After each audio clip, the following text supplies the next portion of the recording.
Hello, hello, hello, everybody. How are we? Hopefully we're good. Give me one sec. I'm just going to be... Looks like Bluesky's down. Unfortunate for us. Hate to see that. Really wanted to be on Bluesky there for a bit.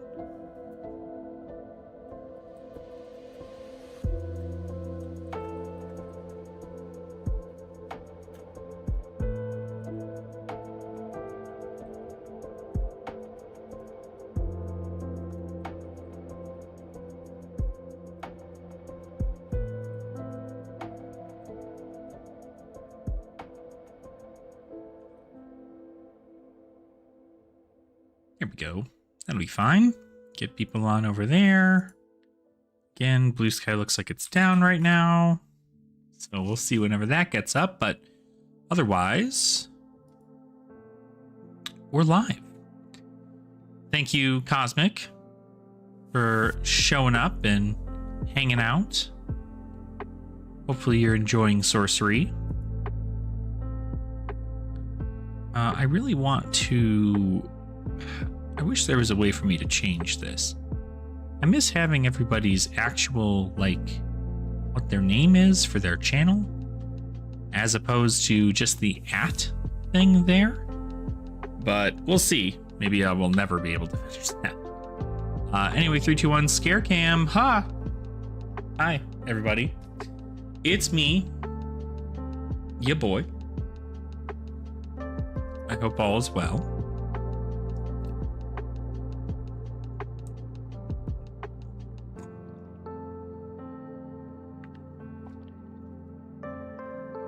If you're watching this VOD, or maybe you're not watching the VOD, maybe you're instead, I don't know, just popping in to the live stream, we are going to be celebrating a little bit of our 3,000 subscriber bonanza, right? We just hit 3K, so super excited about that. Hoping for obviously more throughout the course of this year and even into next year. But I wanted to kind of get a pulse on anybody who's watching, whether or not they, you know, they want to have a voice in the way the channel has grown. I do have quite a lot of ideas for content, and I love going into several different things for that. But I definitely do want to make sure that I'm providing the content that everybody wants to see. I know a lot of people have really been enjoying the,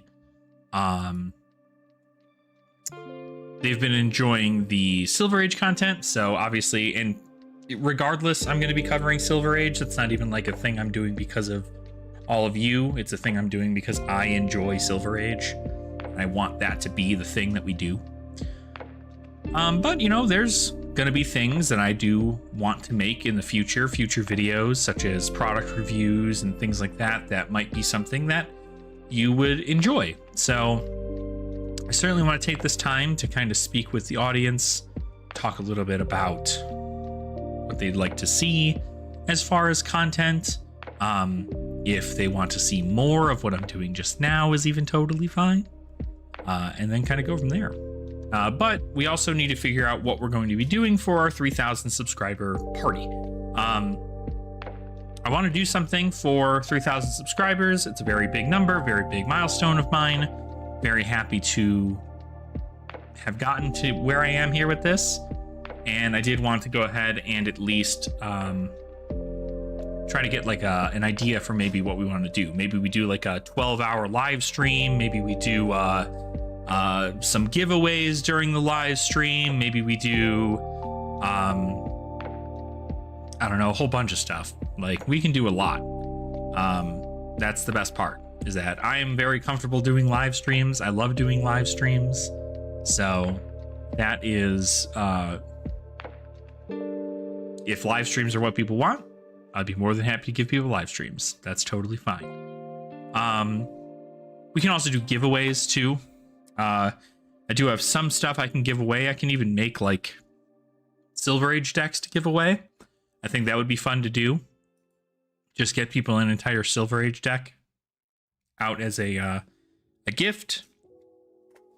Maybe even just doing something along the lines of having people, you know, want to give away gifts. I know we're not doing a... We are very well could do a charity stream. I don't know, though. I'd like to do one day. Maybe at 4K we do a charity stream.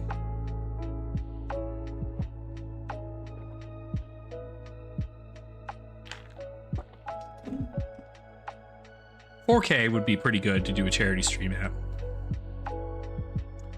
But 3K, I like the concept of being able to ship out Silver Age decks. I think that would be a lot of fun. Something else would be like, again, maybe just like cold foil giveaways. Those are probably not too bad of a thing either. I have a few like common and rare cold foils that we can do giveaways for, which would be pretty cool. But yeah, so that's that. See if Beast Guy is back up. Oh, you know what? That's why. This is why I'm just sitting here trying to go to the wrong thing. I was like, I was just on Bluesky. How is that not a thing? There we go. Now we're good. Now we're good. Now we're good. Okay. So a couple of things also. I kind of want to get an idea about what I'm going to be doing in 2026 on top of this as well. Do like a year in review kind of thing. We can even talk analytics. I think that'd be something that a lot of people would love to see, especially if they've been trying to get into the content stream for a little while, is the analytics side of it all. So I'd be more than happy to even talk about like analytics, where I was at the beginning of the year, starting at that and then kind of moving forward. So that, you know what, let's check that out. That'd be a fun little thing. So I don't think I have anything bad on here. This is our page for our YouTube analytics. This is just recently over the last month. But if we actually take a look at the 2025 in general, you'll see that we've gained 673 subscribers over the course of this year. We've had several spikes in viewership over the course. We've had several spikes in like 22 subscribers in this area. We've had several in these areas here. I believe this is right around where October. So I'm assuming this is definitely right around Silver Age stuff coming out. And so we've just kind of had a nice little like bounce of that there. We've got 12.5K watch hours over the course of this this year. I also did hit a lifetime amount of 500,000 or 50,000 watch hours. So pretty cool. You'll also notice that the monetary side of things obviously is not super lucrative, but it is a fun little thing to do. I mean, $600 over the course of a year is not very good, but we're getting there, right? Now we have more viewers. A lot of my content, I guess, through this period that has done very well is my Dragon Shield review, my Hunted cards thing here, my Ultimate Guard Katana sleeve review. So a lot of these product reviews are actually doing very, very good. So I'll probably end up hitting some of those again later, doing a rundown of some product review.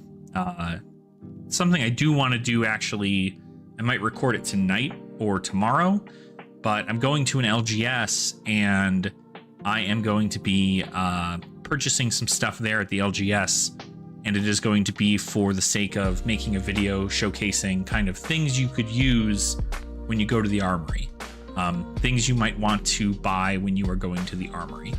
And that's going to be helpful for a lot of people to have that information That way they can kind of get themselves started for getting into the game. But otherwise, Project Blue stuff went crazy. And then up to Silver Age, obviously our Project Blue stuff did a lot better. But that's just because it was even newer then. And now we kind of know a little more. The fact this is still getting numbers is blowing my mind. I don't know if you've ever seen, this is one of my first videos I've ever made on the channel. It's gotten 24,000 views. It's made me a whopping $156 over the course of this year in ad revenue. But, or since published, sorry, since published. So if we look at 2025, it's only gotten me $13. But it is so funny. This video is such an old video that I couldn't, like, I would never have imagined this to even still be doing numbers to this day. Especially since this is so outdated. This content is like crazy outdated. But it's funny because I'm not doing any of that anymore. So people will find my channel and then they will see that I'm playing Flesh and Blood and go, oh, well, what the hell is that all about, right? So yeah, that was the analytics for that specific video. Otherwise, I mean, like, we see a lot of the stuff over the course here. These are just good analytics of the last 48 hours. We've had 1,000 views. Last 60 minutes, we've got a few. A lot of my Silver Age stuff obviously is doing pretty okay. We're seeing a lot of people try out a lot of these newer videos, so super excited about all that. Hey Pat, how you doing, bud? Long time no hear. Yeah, dude, absolutely. The grind is crazy real, so I'm very, very happy to continue to be doing it. And I've got so many plans for 2026, it's insane. I plan to do so much with Flesh and Blood in that course of it, and I'm just like incredibly grateful of where I am now compared to where I was at the beginning of the year. So pretty cool to see, gotta say. The other cool part is that we're obviously getting more stuff up with the podcast. If you do not know, I have a podcast. The Common Language is the name of the podcast, and it's doing pretty okay, I gotta say. Numbers aren't super high, but I mean, like, I think a lot of people are enjoying it. It's just a nice hour-long video to kind of get you through the beginning of your day. Do some initial, like, you know, what do you call it? Commute sounds, effectively. But we have made quite a few here.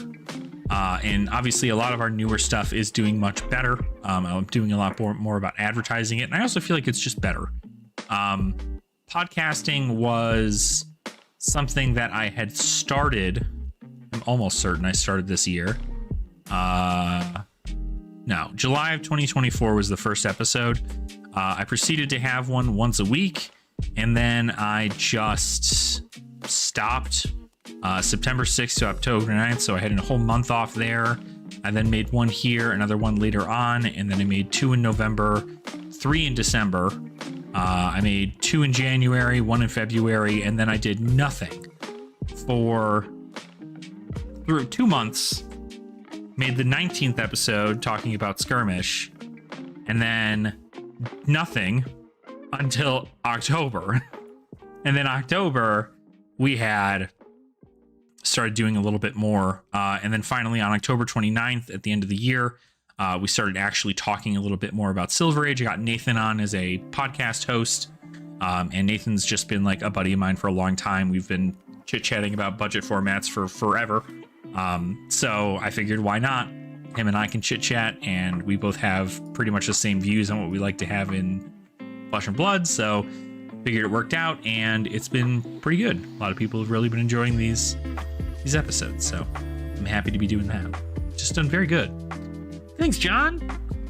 Big shout out also to John, as well as all of our other channel members here. I'm gonna actually anybody in their stuff, so I can just like shout you all out. I don't think there's anything here. No. This is just what I want to show off, though. Big shout out to our channel members. I know that Jonathan is the reigning champion currently in the channel. Total time as a member is 20 months. So you're coming up on 2 years, bud. 2 years as a gold member here. So that is our highest tier. And I just appreciate you for supporting the channel in the way that you do. It does go towards, you know, increasing the validity of the, or not the validity, but the, what do you call it? The production of the videos. And so I'm very, very happy. Common rarity and harm here, actually. Both common rarity just hit 12 months. So congrats to common, 11 months for harm. So appreciate that. And then we also have Matt Langstrom, I want to say, just got on for a month and has been supporting us here. So I do really appreciate that as well. For any new channel members that come on by, it's always appreciated. It's not necessary, but I do always appreciate it because it does help for everything there. So always happy to be doing so. What a loser that John did. No, shut up. He's awesome. John is awesome. How do you think FaB has been handling reprints? Pat, I would say it's been handling reprints pretty good. There were this next set that's due to come out in February is having a lot more reprints in regards to the Fableds, which are kind of like there's only one of a Fabled rarity card in a set.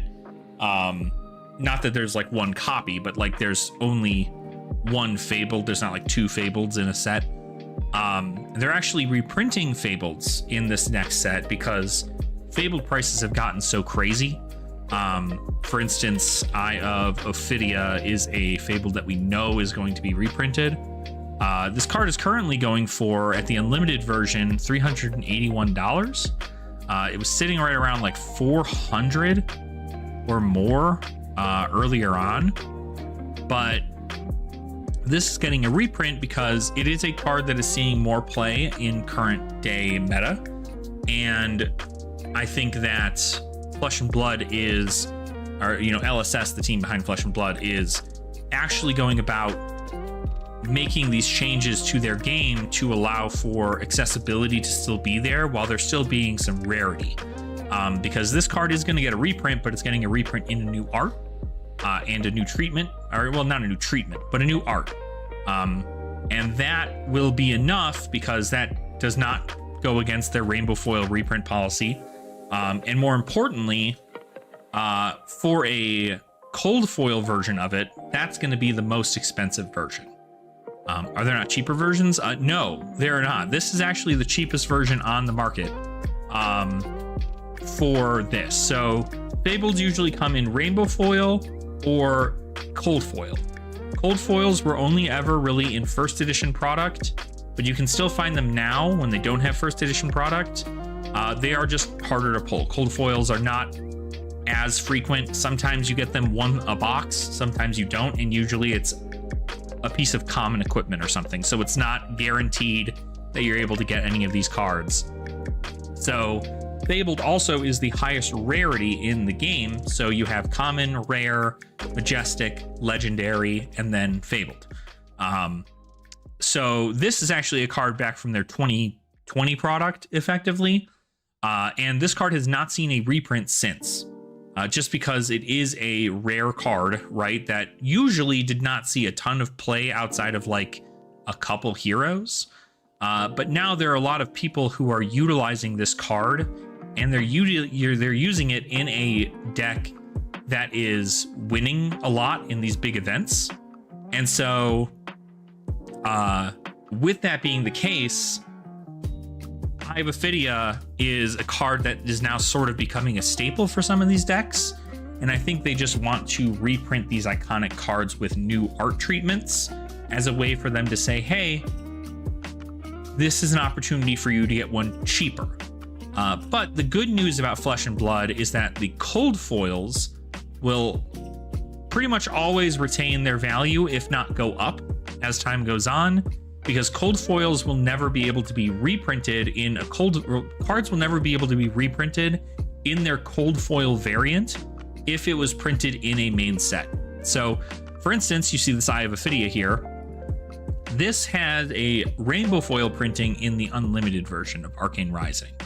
But if you want to look at the cold foil version that was first edition, that's $5,000. Now, that is a pretty true price for that. I don't think I'd buy it off TCG Player, but you could probably see. I'm curious if there's any sales. There's not. These are very hard to come by, and they are very expensive. But this card will retain its value because it's a cold foil and not because it's a rainbow foil, right? The rainbow foils may fluctuate in price depending on what version of the card people like, or even just based on the print run of the card. If there's only certain amount of, you know, Arcane Rising Eye of Ophidia as opposed to the Compendium of Wraith Eye of Ophidia, the new one that's going to be coming out. But these will always have their value, always. And that's kind of the core thing about where collectability comes into the game, is that those are going to have there. He sold at 5. Oh no, I don't think anybody has sold at 5K. I'd have to look online. Like I said, Eye of Ophidia this is a card that I would not purchase from TCG Player, right? There have not been any recent sales over the course of 3 months because not many people are doing that. But I do know that they are quite pricey. If anybody in the FaB community can go to, I don't know, Purple Discord and see what the last sold Eye of Ophidia would be, that's cold foil. You know, and actually I wonder if Max Games, are they gonna have any? I don't know that they will. Let's see, singles. Eye of Ophidia. First ed cold foil. So they're sold out, but this is what a well-known store is, you know, had their last listing for Eye of Ophidia cold foil. It was $4,600. This is just what they put up on their shop. They do not have a TCG Player store. So they do tend to go right around this price from what I recall. Some go for more if people are trying to get them graded or whatever, but they are at least in the thousands worth of dollars as opposed to like a couple hundred, you know? See sales for cold foil fables and crew and arc. Yeah. Yeah, buy it, exactly. Yeah, you can buy in payments. There's a lot. Like, it's crazy. But this is usually the case with rarity in the game. We can take another look at, I don't know, what's another cold foil that's like recent. Crown of Providence. Crown of Providence is a card that... Uprising. This is a card that gets a lot of play. And I'm going to clear all my filters here. This is a card that gets a lot of play. This is a headpiece that any class can run. And I think this is going to be pretty good, like to pick up in a cold foil if need be, because if they are going to reprint Crown of Providence again, it might tank. So, sounds good, Pat. Well, take care. Good to see ya. But yeah, like even talking about like Crown here, right? Like Crown of Providence, you see the cold foil version is $200 for this cold foil. But that's because it's in a set that was printed a little more later on. Had a bit more of a print run. So, oh, Pat, oh my gosh. Goodness. Well, thank you so much for gifting a membership. I appreciate you. You're the best. Good to see you. And then the rainbow foil is about $100 less. So the cold foil is definitely going to be pretty like worth it to pick up. Also, I'm not going to lie, $200? I might just buy this right now. 200 bucks? I need this for my master set. We are talking about secondary markets. We are. Not for long though. Not for long. One of my old compatriots in the Magic the Gathering scene had asked how reprints affected Flesh and Blood, and so I had spoken a little bit on that. But I mean, we can certainly look at cards, because like I love doing that. What we were doing previously is we were looking at the analytics here. Just overall, it's just like kind of a year in review. I'm always happy to see that more and more people are enjoying the content, that we're getting a ton of people to show up and hang out, and it's been just like amazing to see this kind of growth in a matter of a month. It's 125 subscribers. Like, there were some months that just was not the case. Like if we look at October we had, October we had 140, so that's good for us. 160 in November. Never mind, I'm a loser. I've completely forgot. But so far in December we've gotten 21. So, but in 2024 we got 694 subscribers. In 2025, 673. So we are hitting that mark right around the same, which is pretty good for us. Super excited to see that. Been buying stuff for Prism and finishing on my Marvel Cheese, so I know some stuff. Yeah, I mean, the secondary market's a fun little thing to talk about for sure. It's one of my passions that I'd like to actually speak more on the channel, just because there's so many cards in the market that people just kind of ignore, and then all of a sudden a new thing is announced and they're just like, we have to play, this is crazy, and then they just like completely blow it up. Like I don't know, I'm sure Olympia, the young Olympia Marvel, is probably inexpensive. Yeah, $24 still for this one, but like, take a look, it was $14 and two sold at 14, and then it's up to 16, and now it's up to 22. So that's a fun thing. And then of course, yeah, like Command and Conquer, like this is an insane card to look at, because these, like, $56, like really, this is so crazy. Like, I could easily just pick up 3 copies of History Pack 1 CNC and be totally fine. Like, I have to switch this card out of so many different decks. I'm so fine just spending $150 and getting another playset. And you can spend $65 for these. You can spend $20 more and get the other ones over here. Like, just super cool stuff. And I miss having 2 crowns. Yeah, I mean, I think Crown's in a pretty okay spot right now, if anything, right? Yeah, like, reprints are doing good. Obviously, if we want to talk about like of the Crown, when I talk about Felling, this card dropped. It's kind of insane to see the Rosetta version of this card dropped. Like, it's $30 for a rainbow foil of this. Interesting. Huh. That's kind of insane. This card dropped drastically. Like, the fact that that's that low is kind of crazy to me, I gotta say. Like, rainbow foils at that price? It is wild how low this has gotten in price. Like, actually, genuinely. Wow, under. Yeah, $247, $5 for the Rosetta printing. Take a look at the rainbow foil, $20. $21.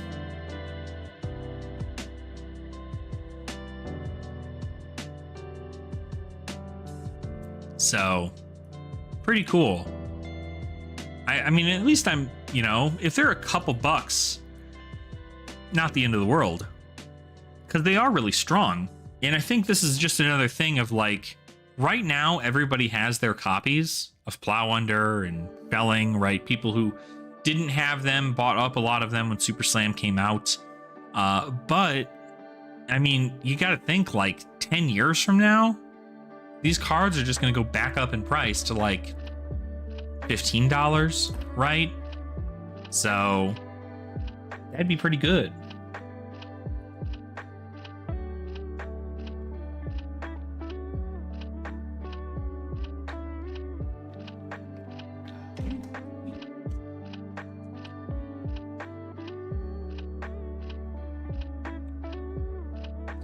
Yeah, so fun stuff, fun things.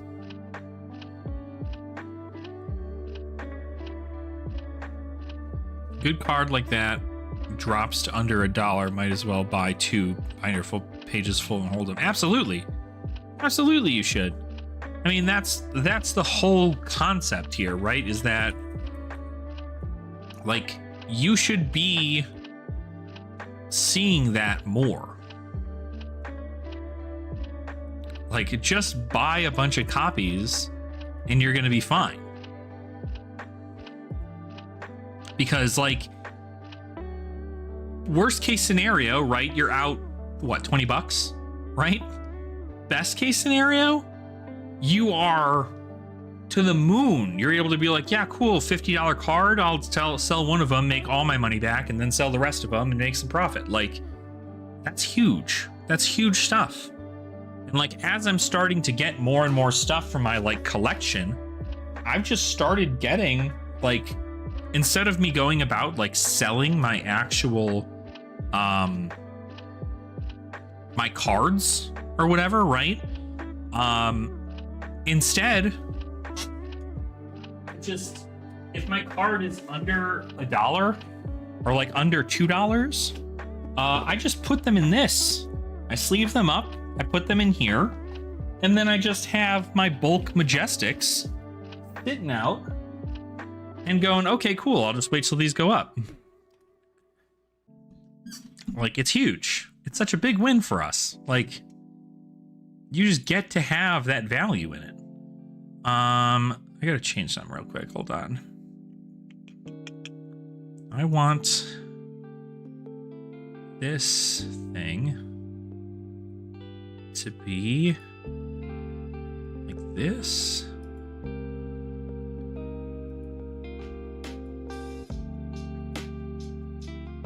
Sure. Just leave everybody else up over there.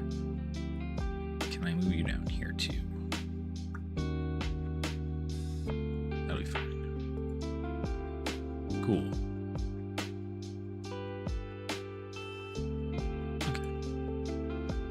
That way you're able to see all your stuff. But, yeah. I'm going to sort all my stuff. I'm thinking my Iron Heart are floating in a random box of tunic. John, you can't be doing that, man. You can't be doing all that.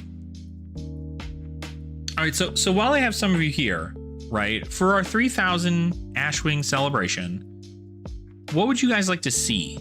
Is there like a giveaway you'd like to do?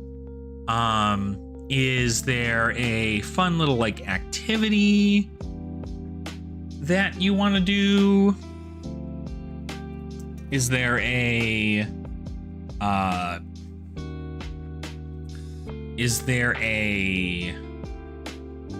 like hero that we can try, or is it just like you want to do it like a viewer versus streamer thing?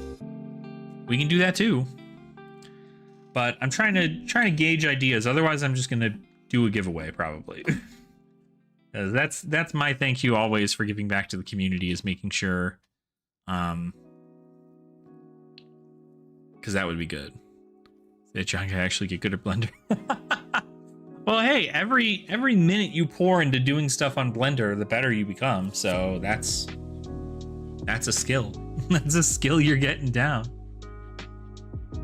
I look forward to the day that there's the 3D printed Ashwing. That'd be so great.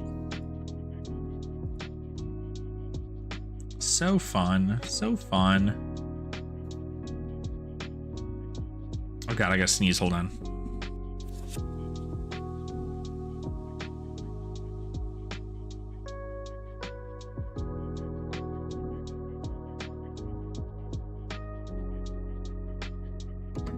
Woof. Oh god, that was rough.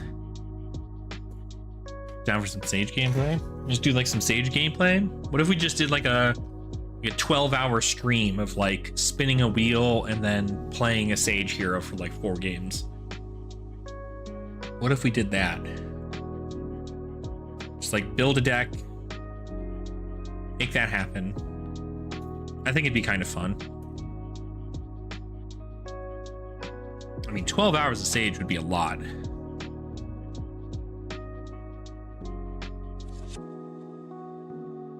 One black, the rest bone, right? Oh, there you go. Yeah, one for the Marvel, and the other ones are just the other ones there. That could be. Talk through what heroes you think LL first. Like the next 5 in order. In order? I don't know. That could be fun. I mean, my numbers would probably change by the time we do it, because RTN season starts like next month. So I could probably tell you that right now. We don't even need to do a whole day for that. That's like Kano, Syndra? No. Kano, Verdance, probably. I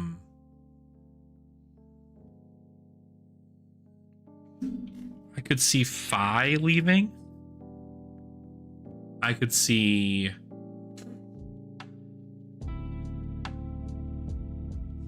I could see Prism leaving.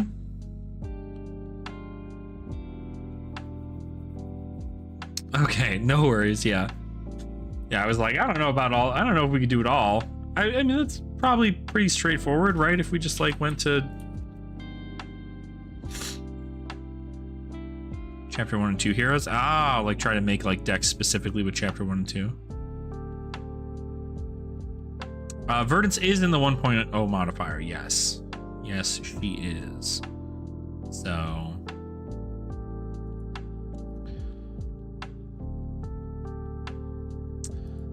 yeah, so like, I mean, what you have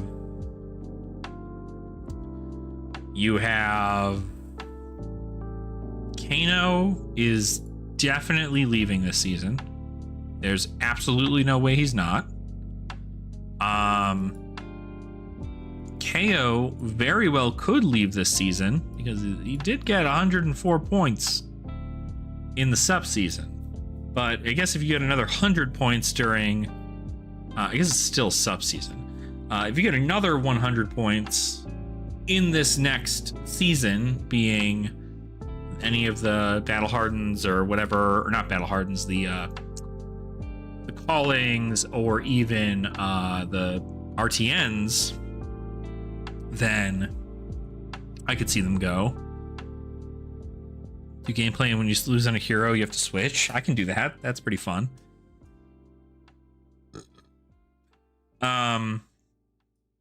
Florian, I don't think we'll see Florian go, but I'm not gonna lie, it's probably doable, I would think. Verdance got 412 points over the last PQ and up season. Verdance did win like Nats and like a bunch of other stuff, so like that's where a lot of these points came from.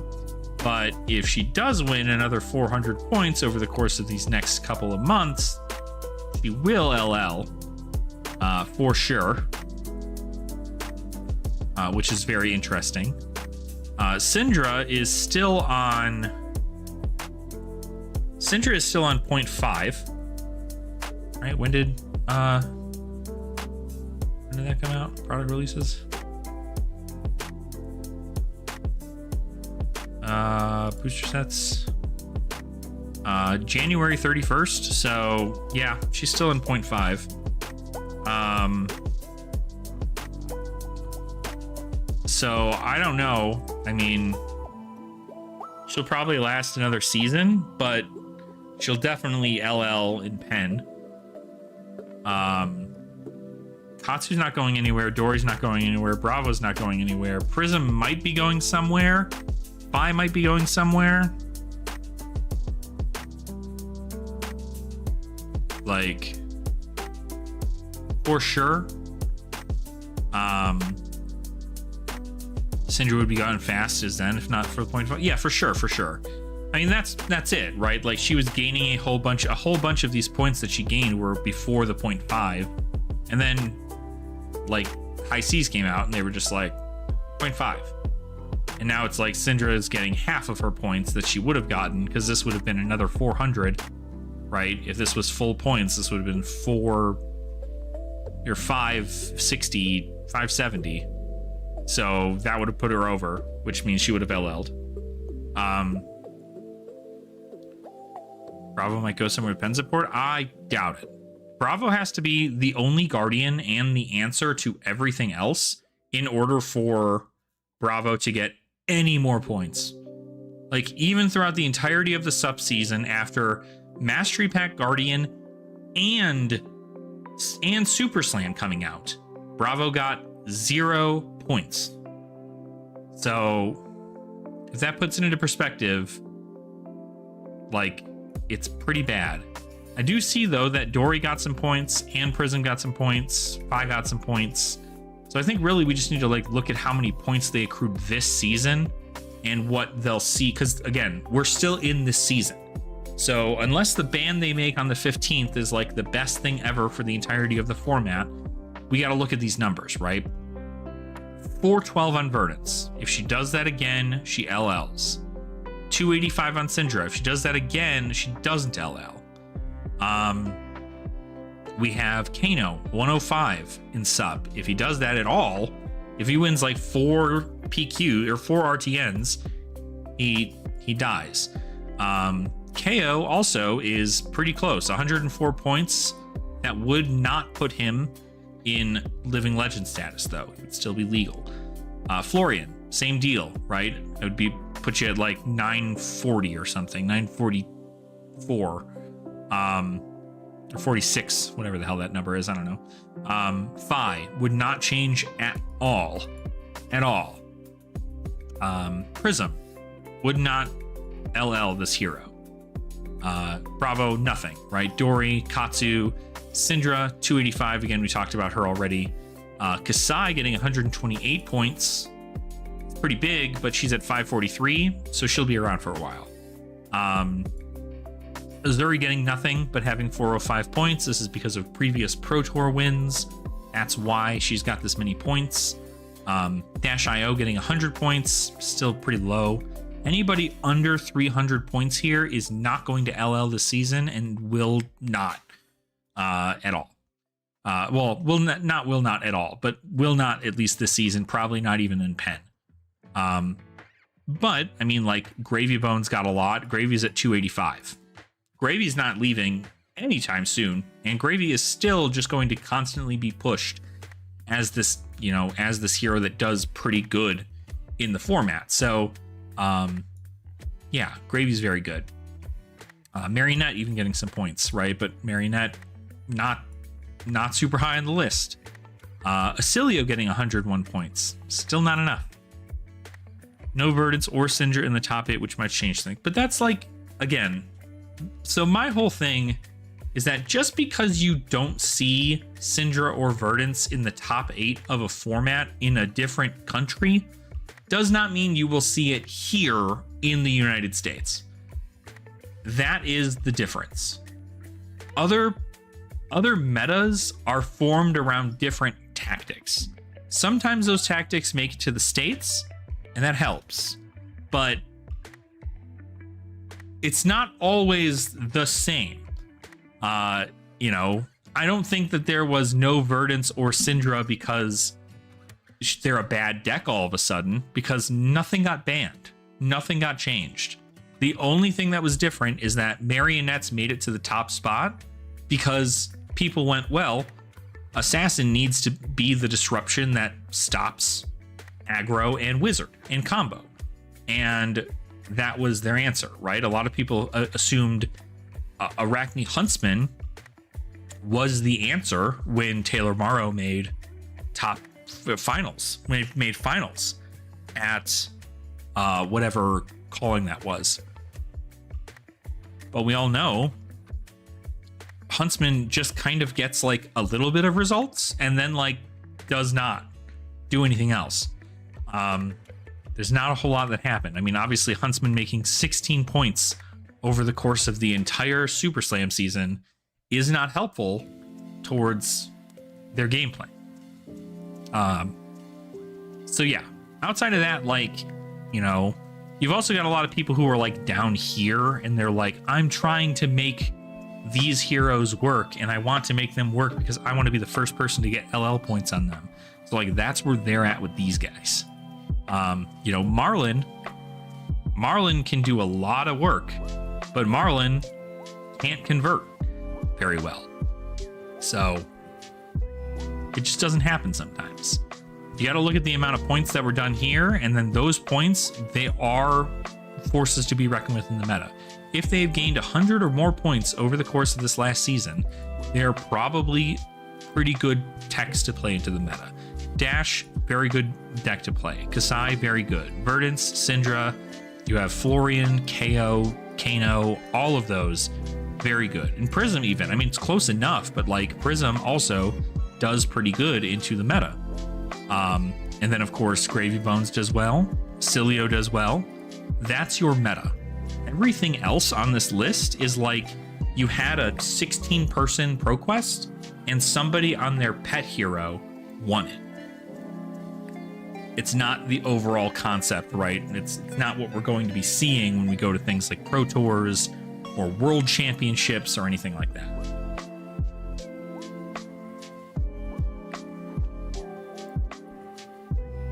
Like, we have to look at the data. Yeah. So that's a fun little thing. Silly little thing to do. So I hope that answers that. I guess we just kind of went over LL for a little thing here. But honestly, I'm very happy with where we are right now because I'm starting to learn Gravy Bones, and I'm happy to know that they're this far down the chain because it means that I do have quite a bit of time to like actually learn the hero and learn to play them and get a concept of what that's like. And then maybe if I want to play something a bit more disruptive or you know, hits at an axis that normal heroes do not hit, I still have Arachne Huntsman to be able to play, as well as I could play like Marionette if I'm really trying to get crazy with it. But yeah, so that's super fun. I do need to pick up a Reinhardt Armory deck. Maybe I do that tonight. Because what I need to do, probably what I should do actually, I think I need to build Club Reinhardt again and see what we do. Because I also kind of want to play Reinhardt. I think Reinhardt did get some good stuff in the new Armory deck. And I do think that it is like, I do think it's going to be fun. Because, shoot, hopefully we get a list like today, right? I'd hope we've gotten a list today, but we have not, so.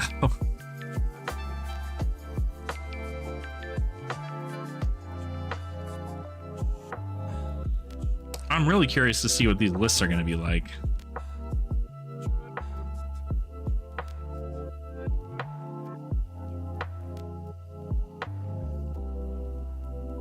Luckily, I have Dash built, I have Icelander built, I have KO built, and I have Azalea built. And FaB built. Oh no, I don't have FaB built. Just kidding.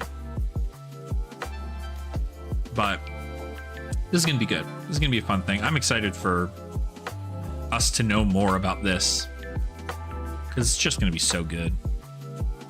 And obviously, we have more Silver Age coming up too. We go to Fabrary. I have a lot of decks made, but I need to. We look at Silver Age. How far are we down this list here now? I have a Kasai. So our next one here is going to be Kano. I should probably have that one edited and ready to come out tomorrow. We have Kasai, Katsu, Cavdane, KO, Levia, Lexi, Lyeth, Marlin, Max Nitro, who I know we have a local who's very excited for that video. So like we're right here. So really we need, what is this, 6 in each row, effectively, out of decks that I have not yet built. I have not built KO Strong Arm or Berserker Runt yet. So we need 1, 2, 3, 4, 5 plus 6 is 11. I'm sorry, I don't need that because I have Olympia too, and I have a Lexi deck built too. So 1, 2, 3, 4, 5. I have this. I have this. I don't have this. 6, 7, 8, 9, 10, 11, 12, 13, 14. I have this 15, 16, 17, 18, 19, 20. I have this 21. So we only have 21 more videos left in the A to Z series right now. So if we consider that a video a day, we'll probably have it done by New Year's.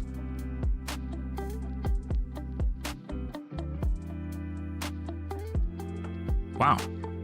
That's crazy to think we're already there. Well, I mean, that's 21 plus the heroes I already. So 21. Freaking, let's just do all the videos, right? 1, 2, 3, 4, 5, 11, 17, 23, 27. So 27 videos. So if it's a video day, it will not make it to the end of the year, but we'll end January with it. So, or we'll begin January with the end of the A to Z series, which will be pretty good to do. And then I think we'll probably just get into like the actual competitive nature of Silver Age. Unfortunately, in January, we're probably still not going to know anything about Pen. But I think if you wanted to make, just as a PSA to anybody who's looking to go to like Seattle or is trying to like get their feet wet in the Silver Age format, these two heroes right here are really, really, really, really, really, really good. Briar and Chain are just so incredibly good. Like, there's really not much you can do here other than just play these two heroes. What's up, Teppa? How are you? Good to see you. Briar and Chain, pretty big. Outside of that, though, I do think Flattering Showman has good play, but I don't know if it's like the best one. It probably is. The Sending Dominate is just really good. But yeah, if you need an ally deck, play Dromai. Don't play any of the other ones because they're not good. KO is also really good.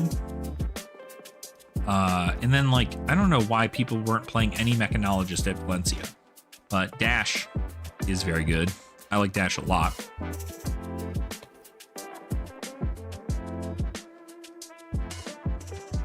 Yeah, so got 27 more videos for this. Yeah, we're just talking about how many more videos I have until I'm done with the A to Z series, because we just released Icelander yesterday. And so I have Kano, I have the video for Kano already done. I need to just edit it. And then I need to make a video for Kasai, Katsu, Captain, KO, all these other ones. So once they're all done, we're in a fine spot for that there. And most of these I already have like built. Like, I already have Olympia built. Oldham's easy to build. I can just take one of the lists from that. Consulted me for Wiz. I don't think I've consulted many people for these decks. I think I've just gone off of what I've played, what I know works fairly well. And they've done well. Icelander played I think I got a list from an Icelander on Kalashar. They were playing a very, very like big spell build, which I really enjoyed, and then had like a what do you call it? A Wounded Bull like package, which was good. And then Kano also, I kind of just like went more big spell, and then also while having the big spell, I then have like a smaller spell build where it's just like I want to cast multiple things as opposed to one big spell that my opponent can't fully block. The Kasai's are pretty easy to do. I think I need to redo this Kasai though. But I have this Kasai built. My Cavdane deck is crazy. I think this is probably one of the most fun decks I've played, because it just like nobody knows what the hell is happening with this hero, like at all. They just do not know what the hell Cavdane does, and it is the funniest thing. Do I have it up here? Yeah, right here. This deck is crazy funny. Because like it's just Talishar, a whole bunch of stuff like Garland of Spring, and then it's just pumps and really big things. Like it is really freaking funny. This whole deck is really funny. And it's just like, cool, do I need D-reacts? Like pop this stuff in the board. You're playing Titanium Bauble. You're playing Put It in Context. You're playing Regurgitating Slog and Slogism. Like it's so good. Crash Down the Gates is just the nuttiest thing ever. I love it. I love it. And what did we already get results on this? Yeah, we're at 100% win rate. We've beaten Can you tell us what we beat? I don't know if they have that on there anymore. Maybe just because this was so long ago. But I beat 2 heroes. I beat I can't remember who I beat. I think like one of them was an Ira. But it was like really funny. So Cavdane, pretty interesting deck, gotta say. Do I think it needs to be built? Not at all. But is it a funny thing to bring? Yeah, because like this is kind of a cute thing to do, because you pay 3, and if your opponent has more life, they lose a life, and if they have less life, then they gain a life. They gain a life, right? If a hero has more life than any other hero, they lose 1 life and create a copper token. Then if a hero has less life than any other hero, they gain 1 life. Go again. So it's funny because when you get your opponents down to 2 and 1, right? If you get your opponent down to 2 and you're at 1, and you can just pay 3 to ping them down to 1, and now all your stuff comes in for like big breakpoints, which is just nuts.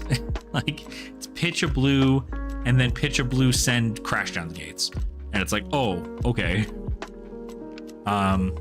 Rusted Relic? I don't need all that. I just played Null Rune Boots. We don't need Rusted Relic, because that's just an AB piece, right?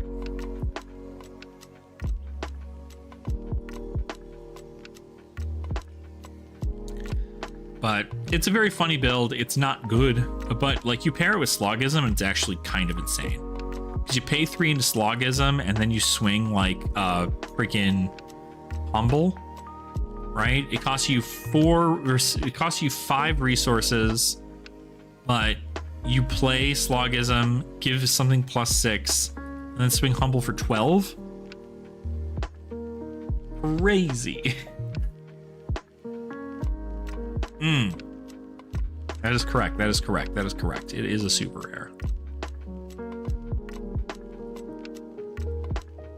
But yeah, so super fun, super fun. I'm very much so enjoying the brewing of Silver Age, and I do think it adds like a very unique level of gameplay to Flesh and Blood in general. So very excited about that. So I've got to get those videos probably recorded tomorrow morning.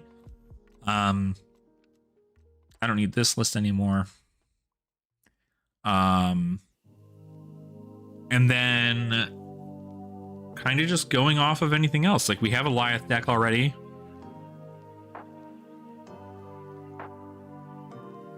Get rid of this Blitz deck. Don't care about that.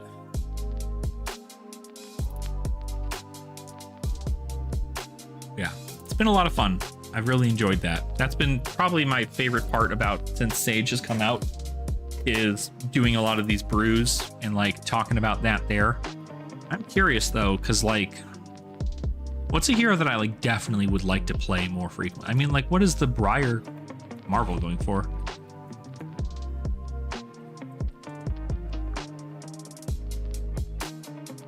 Oh my god, ain't no way, dog. This was not going for this much previous. These are bought out. This was bought out. These are not real prices. Oh, never mind. People are in fact buying them for that much. That's crazy. Bragger's gonna get the can immediately. Yeah, party time. Party time. I'm trying to think of things to do for like a live stream. Whether we do like a bunch of giveaways or we do a live stream where we just like slam Sage heroes into the wall until eventually we lose. We roll like a randomizer, right? We spin a wheel, and that's who like I have to play the next 5 games as is that hero. Just to kind of get yourself there. But yeah, it's fun. So I've enjoyed it a lot. What I do want to do is I actually do want to look at those promos. Shop all. Filters.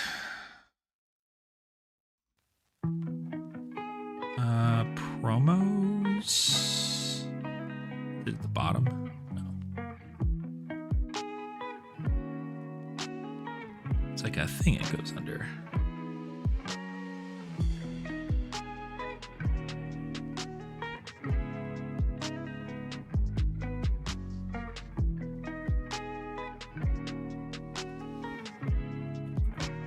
There it is. It's like, why am I wasting my own goddamn time?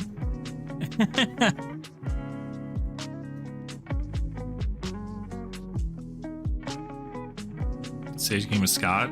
Really though, I feel tempted to be Snowman now. I mean, I'm assuming Oldham, right? I think Oldham is in a pretty good spot. You just kind of have to like be good about it, I guess. But yeah, it's pretty good.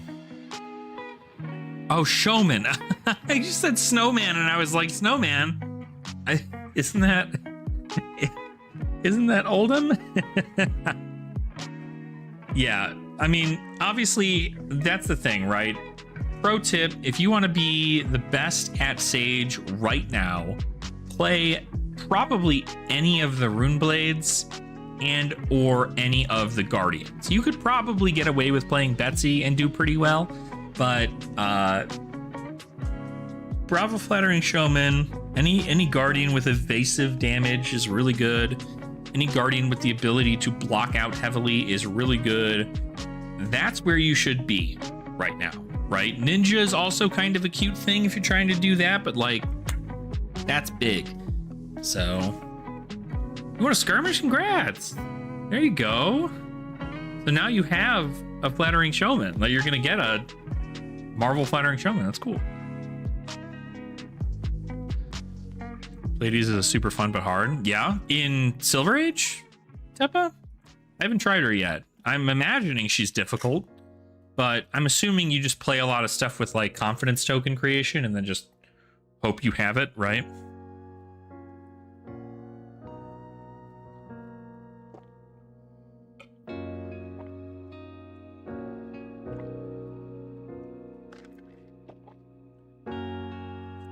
Well, yeah, I mean, that's going to be a pretty pricey Marvel if everybody's going to be playing it in Sage, so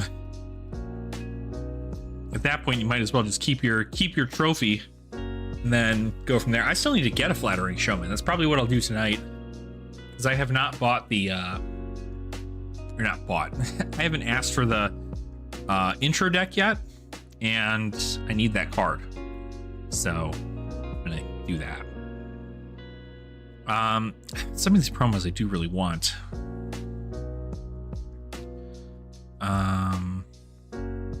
Forgot they made a cold foil erase face. Oof, big oof. Red Snatch is probably pretty good here. What are some like I should probably look at some like really cheap, rare, or common promos. Banner of Resilience is probably a pretty good one to have.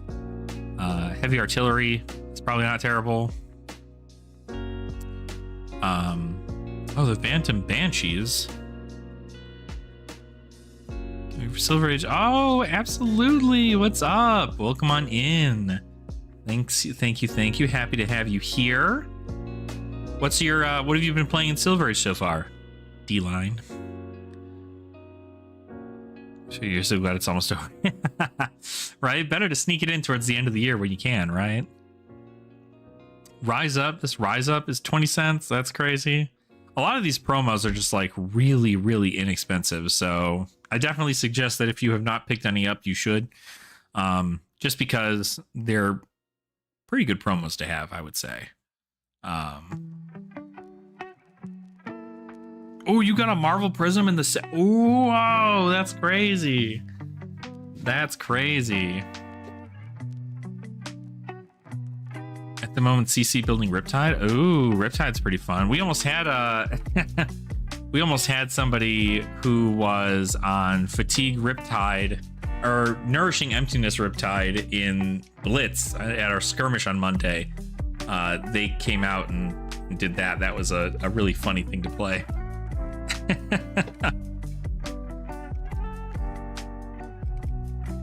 Yeah, pro tip, buy these if you have not already. These are like such good things. These, I got my Red Hots. I haven't even shown you.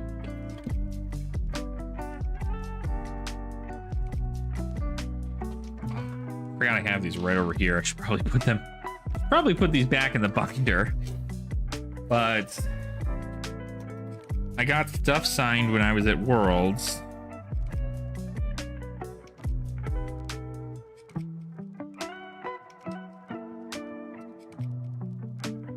There it is. I got my Tumultai signed. Ah, so pretty. I got my Vincerikai signed. Love that. I got my Asvali signed. Also very pretty.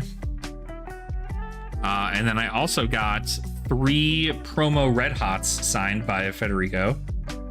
This was so cool because it's funny. And shout out to Bird.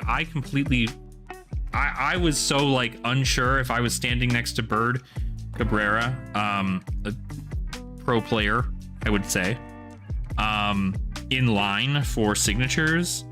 And it was really, really funny because I'm sitting next to her and we're just in line. She goes up to get her stuff signed. I go up to get my stuff signed, and it quite literally was like such a funny thing because she's waiting for her stuff to dry. And I'm up there and I'm talking to Federico and I'm just gushing about how his art like is what got me into Flesh and Blood. And he was like, oh my God, like that's so awesome. I told him about the fact that my channel name was before Flesh and Blood even existed. It was Ashen Wings TCG. So he was like, well, it was really, really funny that I like the dragon so much. And I was getting my Red Hot signed and Bird was like, oh my God, I completely forgot about getting Red Hot signed. And I'm like, yeah, that's what I'm saying. It's so good. So I like these Red Hots, just look so good. And I'm gonna use one of them in my FaB deck. And it's gonna be crazy. Me and my friend, sorry, I'm just reading other stuff to your D-Line. Oh, you've been playing the Olympia deck too, Burst? That's funny. That's a good deck. I like that deck a lot. I like that deck a lot.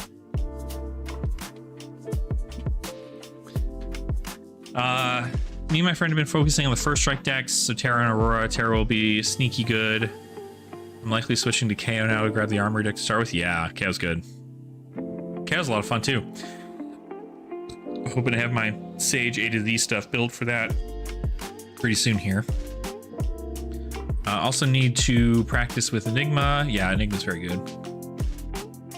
Friends started playing at PAX during a Learn to Play event. Bought our first pack. I see. He's got a treasure pack of what treasure? What? Tropal Donnie out of your first pack? That's nuts. That's so sick. Yeah, how much I'd kill for a Tropal Donnie? I would love a Tropal Donnie. I'm hoping Tropal Donnie is one of the staples that they are printing in the Antiquities pack for Compendium of Wraith. Because I think that there should have been more. I don't know why there wasn't. It's fun to see. Yeah, fun to skill check people with Olympia. Yeah, Olympia's, you're gonna learn a lot. Good. That is a fun time. I love that. And I'm telling you, like, it's just, the game's just so much fun.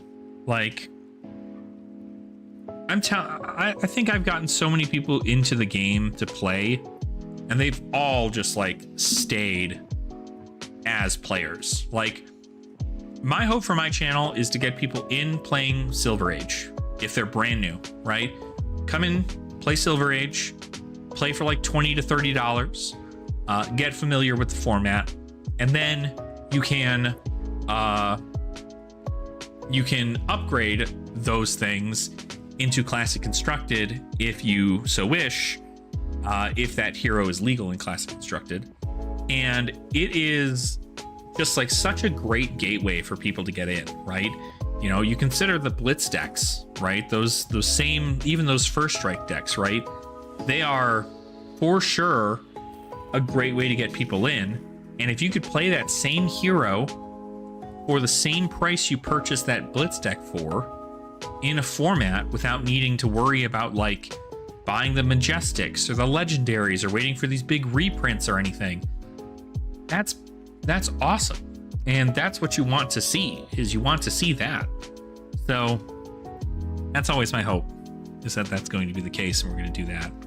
But yeah, very fun. Love to see that.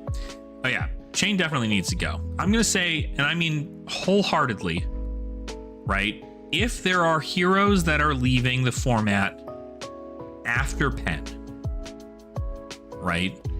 Because we don't know enough about Pen.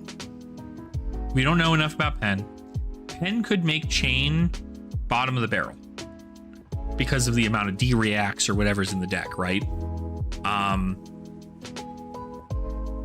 Like, could be the case.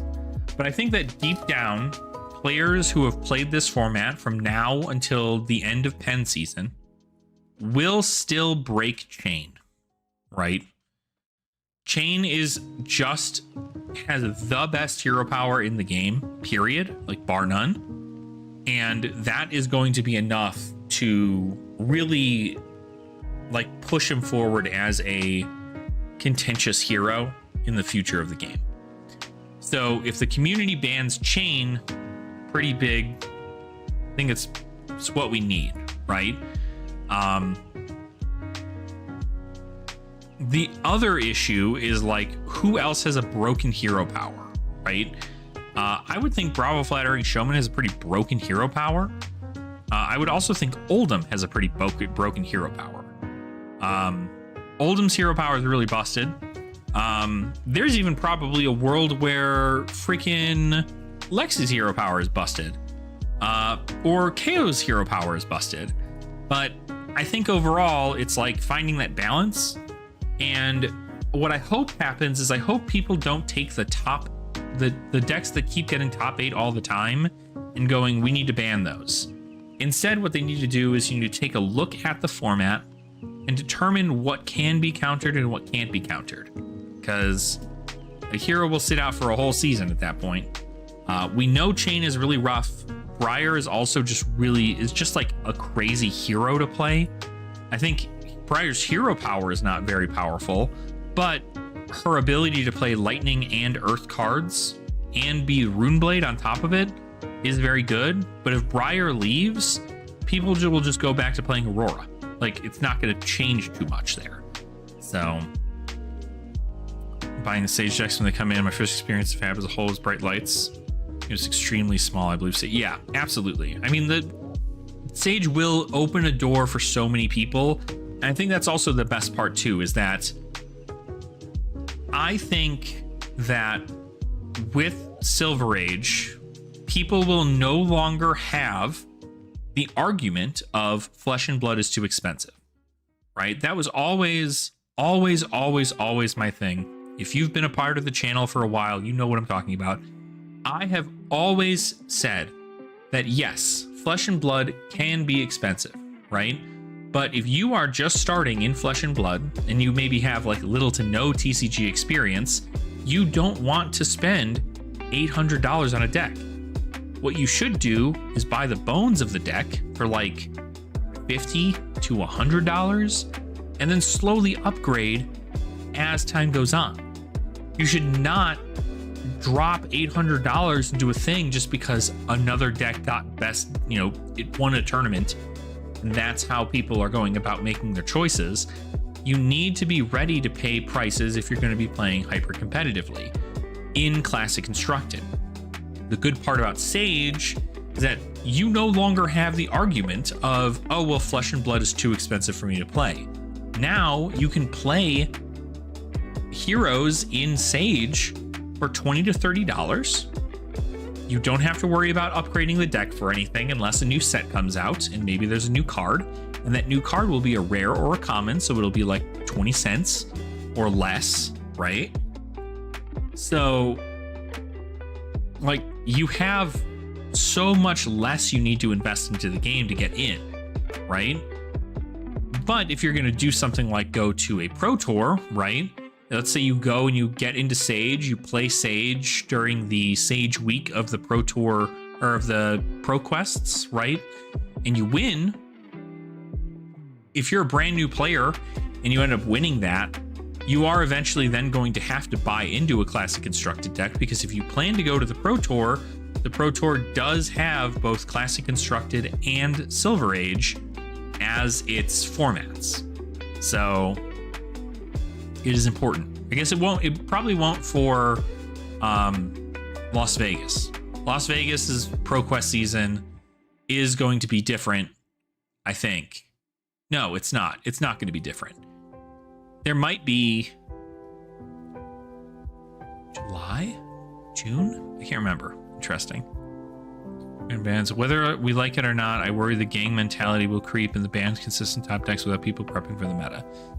And so that's a lot of people have a lot of worry that content creators like myself are going to be kind of the push that a lot of people need to want a hero banned in Sage. My whole thing is that I'm curious how they're going to delegate who gets to ban and who doesn't. Because if everybody, the community, gets to ban a hero, gets to vote on a ban for a hero, what do you have to do to qualify for that, right? Do you just need to have a gem account? Do you need to have played 10 games of Silver Age in your gem account before you're able to vote for any of this, right? Because what I'm more worried about is that people who don't give a shit about Silver Age are going to have the opportunity to vote to ban a hero that is not actually a problem. And it'll skew the levels entirely, right? I don't think there are bad people like that in the Flesh and Blood space, but it is important to note because, like, why would we, the players, be in charge of bans, but then have players who do not play the format also be in charge of bans, right? If somebody who has not played a game at their armory for 6 months wakes up on the release day of a new set and sees that they're able to ban a hero from the Silver Age format, are they able to do so?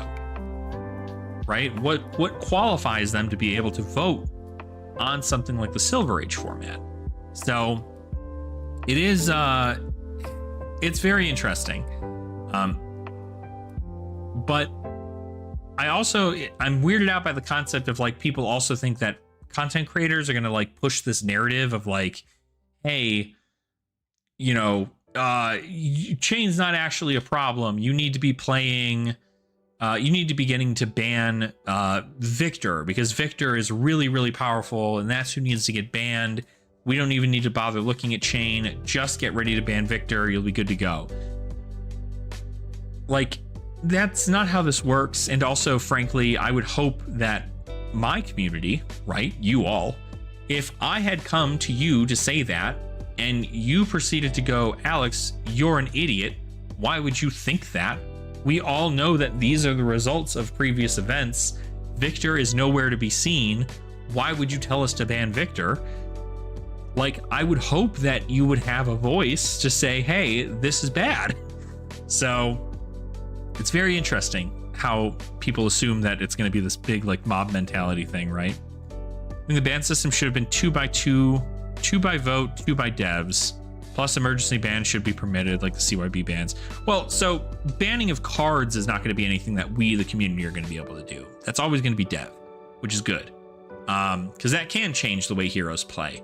But if heroes have a busted hero power, or like their card pool is really busted, then the hero getting banned makes more sense, instead of them trying to like figure out specifically the unless it's specifically about you know, I don't even remember what I was going to say. Like, it was, like a hero power being banned is like incredibly the important part there. You should have registered Sage games in your gem account before you're permitted to vote for the upcoming season. If you don't play, you can't vote. That's what I'd hope. That's what I hope. That's what I hope. I don't know whether or not that's the case. I don't know if that's within their willpower. I don't know if that's going to be something that's like super insane, because like if you consider a lot of people who like are going to the Pro Tour, they have to play Sage and they have to play CC. Maybe they just don't want to see a certain hero in Sage. I don't know. But I think we all know collectively Chain will probably hit a ban. If there might be bans on the 15th for Silver Age, we don't know. There might be. There might not be, but there probably will be. So it is the thing that can happen.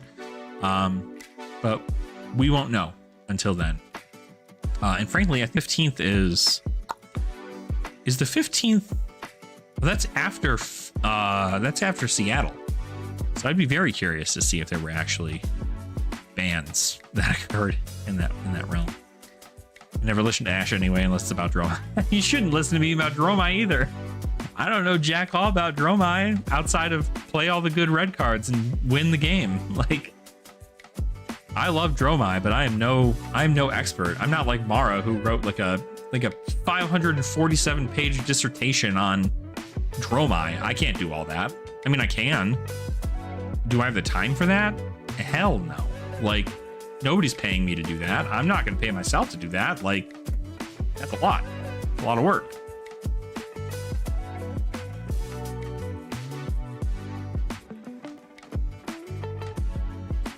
But, yeah.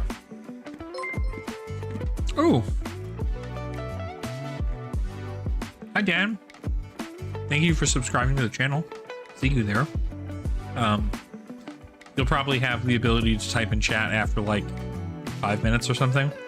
I put like a slow mode on for new subscribers, so that way bots don't come through. So if you have subscribed to the channel recently and then we're just like, why the hell can't I talk in your chat? Just know there's a timer.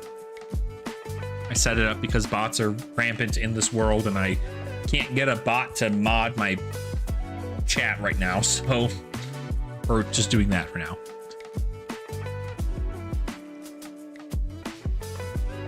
Can't wait to see a red line. Yeah, it's gonna be crazy. I mean, like, Dromai's in. The funny thing is, like, Dromai's really good in Sage. I think she's really, really good. But does she die to Briar? Yeah, I mean, maybe not Briar. Briar might actually be fine. It's really like, I think Chain you die to. Because you can't get rid of Rune Chance like that. So, yeah, Guardians. I mean, Guardians, it's not that bad. Like, it's really not that bad. The best part about Guardian is that Guardians are also gatekept in a way, right? Sure, there are a lot of Guardians, but I mean, if most of your deck is 0 for 4s with Go Again, like any other aggro deck, and then you can follow it up with a dragon that has Phantasm, I think it's fine, right? Just don't summon anything until you have the Mirror Guys, or the Passing Mirages out, and then you can just send it, right? Send some sneaky damage at your opponent. That. My Sage list, I think it's a work in progress still. Oh, it probably is. Because like some people are on, like right now, I think the thing is like people are trying to do like Vincerikai in the Sage list, and I don't think that's right. I don't think the game goes on long enough for it. And I think a lot of it is like trying to be cheeky about stuff, because you have to run more blues for that to happen. And on top of running more blues, you need to, excuse me, gosh. On top of running more blues, you need to also then, of course, play Recylcing, which has 1 life. And all you do is just go, okay, cool, like, that's why deep blues in the list. Yeah, I that does make sense. Because, I mean, you're only ever going to run 2 Recylcing, right? But it's like cheeky damage, right? You know, you come in for 6 and your opponent goes send block 6. And you go, okay, cool. Pass. And they go pitch a blue, kill your Recylcing. You spent a whole resource to do that. Like, ninjas still exist. Kodachis are still going to be very, very prevalent in the meta. You know, and even if it does hit, right? If it hits and you deal 6 and then 3 arcane damage, right? You deal 9 to your opponent. You have to like kill them with that, because if you don't, Briar just sends like 20 damage at you unless they brick. So, like, I was doing some testing with one of our locals here for Max. He was going to bring Max, probably is still going to bring Max, to the Seattle Battle Hardened for Silver Age. And he was like, I'm dumpstering on chains. I'm dumpstering on Bravos. Like, I can't lose. I've just absolutely slain them. And I seem to always be winning. Is this because it's Talishar, or is it because the deck is actually good? And I'm like, well, the deck kind of, you know, Max Nitro kind of plays like Chain does, right? Where your goal is to hit your opponent for a little bit, right? Send like a boost attack, hit them for a little bit of damage, and then pay into Hyperdriver, pass, right? That's it. Pay into Hyperdriver, maybe a weapon, pass. You do that again, you get 2 Hyperdrivers out. Now you have 2 Hyperdrivers. Most of your stuff is like pitchless at this point, because you pitch a blue, you send something, it comes in for 6, sometimes 8 with Braces of Belief. You then get 8 Go Again, 2 free resources, send a 0 for 4 with Go Again, send a 0 for 4 with Go Again, send a Talishar for 4. And that's what, 8, 12, 16, 20 damage, right? And that's off 2 Hyperdrivers, right? Let alone you boost anything off the top of your deck that lets you put stuff onto Hyperdrivers. Still pretty good. Still believe in Bluster Buff and Dromai. I'm sure it's good. I mean, it's a great chain ender, right? I mean, you're just gonna pay 1 into send 5. You could even pay 2 into it to make more Ash if you're really trying to do it. There was a Dromai list I saw that was very weird, that was running like Solitary Confinement, which didn't make any sense. That was really, really, really odd. But they beat me. But I was on Decimator Olympia, which is not a very good deck to play into that. Yeah, so that's kind of the whole thing. What else do I want to do? Okay, so we've probably had a general idea. I think maybe we'll just do like a Silver Age. Maybe we'll do like a Silver Age 12-hour stream with some giveaways, right? Maybe would you rather get cold foil common equipment, common or rare equipment as a giveaway prize, or would you rather get an entire deck, an entire Silver Age deck? What would you rather get?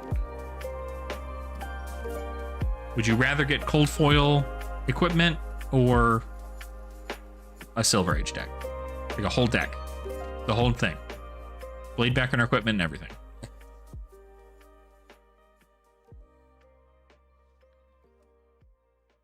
Because I'd be down to do either, honestly.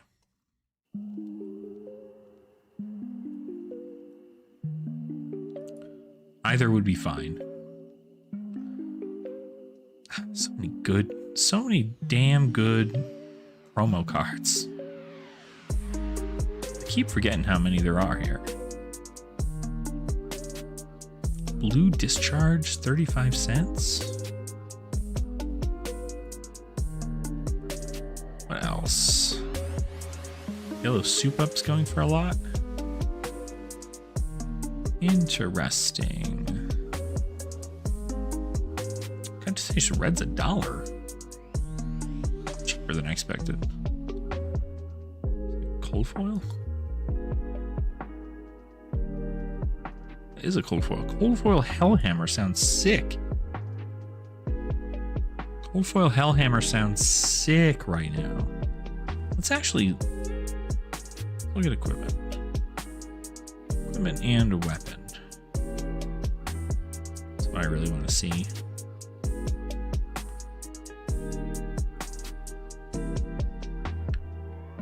Holy shit. Cold foil proto base head is $7.59.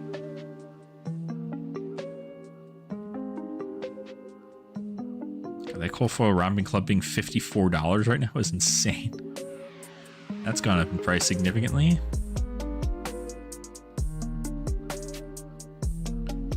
Titan's Fist. I'm looking at this also, by the way. Figured I've just been saying things. There's some other ones that are a bit more expensive here. These Null Rune pieces of equipment are really good. Oh, is this what they're pricing these at? Huh. That's very interesting. Oh, well, these are not cold foil. These are rainbow foil. They are not cold foil. Oh, this is a card I've wanted for a little while. It's a majestic weapon, so... But there's no listings for this. Ooh, that's probably good. Jubilee Spellblade, or Spellbane. It's pretty good. What else? These are all just like golden things. Japanese Null Rune gloves? What the hell is that? Never seen that before a day in my life. Interesting. I feel like entire deck. Yeah, I would too. I would too. I think it'd be fine. I think if I built like...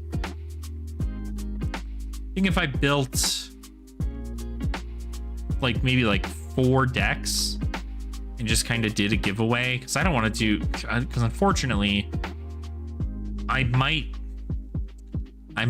need to send these out as not international packages, just because paying for shipping outside of the country is a pain in the ass right now. So it's not great. It's not great. So I might avoid that for now. But I might avoid that for now. Ethan doesn't believe in Leviathan Sage. Yeah, she's not very good. There's like a way that she could probably work, but it's not really anything like, I guess, insane. It's just kind of okay. Yeah, a lot of these are really like great pickups. A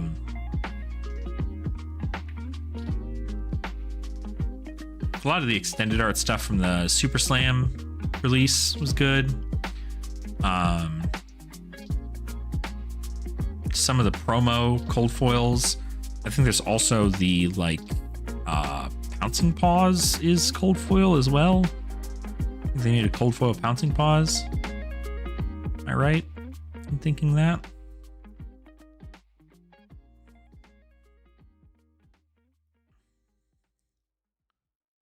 Runehold release. It's a rainbow foil, I believe. Well, of course, we also have like the gem stuff too, right? Gem pack. Gem pack 1, actually. What do the prices look like for this? I need to finish collecting this. This is insane. Y'all, if you have not picked up your under $30 Azuri Switchblade Marvel, you should be doing that. Like yesterday. That shit's crazy. Chalister is expensive. Outside of that, though, most of this is inexpensive. A lot of the cards are going up in price, though. A lot of these, like, art cards are $1, $2. Some of these are a little bit more. Gem pack stuff's not bad to pick up. What about Gem Pack 2? What do we have in Gem Pack 2? $47 for Riptide Marvel. Also, probably not a bad pickup, gotta say. Cold Foil Claw and Serakai. Should probably sell mine soon. $15 Chum is crazy. What are the... I gotta look at the Marvels. What those Marvels go for.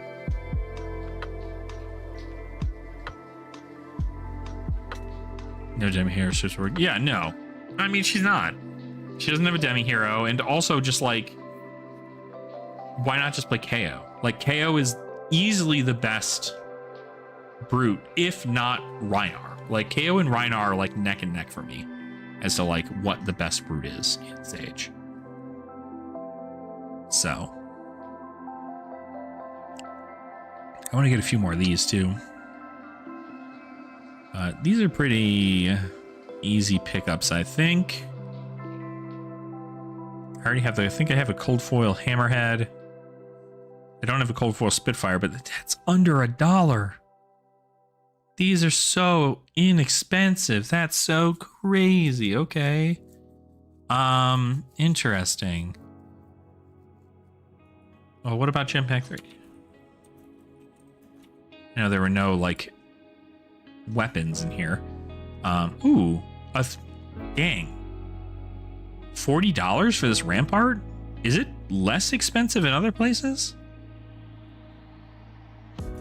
Ramparts of the Ram's Head. It's more expensive from Tales. That's crazy. I wonder if people just like the older art better.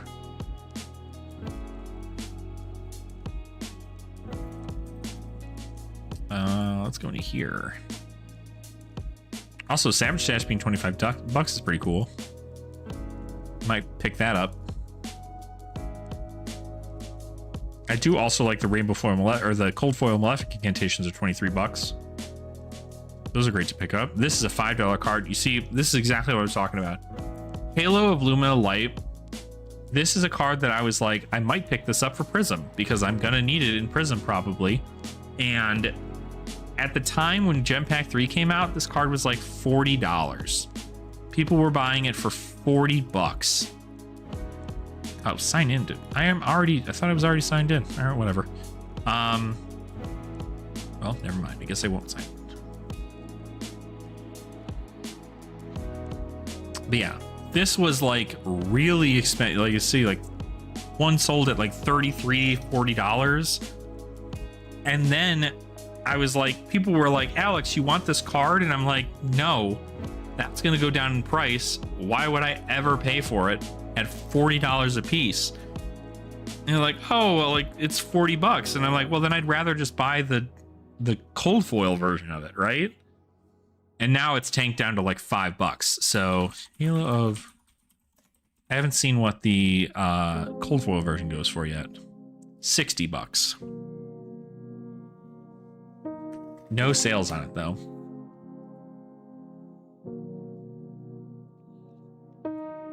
Prism's unplayable? I don't think she's unplayable. I think that's a load of horseshit. I don't think she's unplayable. Prism literally got to the finals of Worlds. I don't think she's unplayable.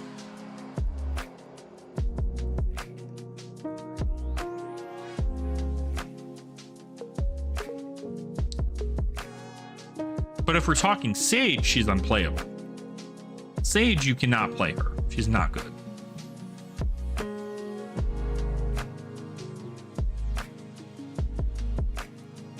Yeah, not a bad pickup if you ended up getting it. I just don't like... I don't want to buy a whole deck for Prism when I have all the cards and also, like, it's like $70 or some shit. A lot. These cold foils being $5 is pretty crazy. Helm of the Arknight's $2.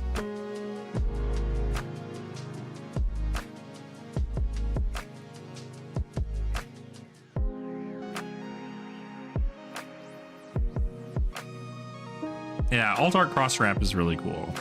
I like that. A lot of these I gotta get for young stuff too. There is a Bravo Flattering Showman in the Gem Pack 3. That's right. $3. Just buy that card. You can just literally just go to a store and be like, I want the Bravo Flattering Showman intro deck.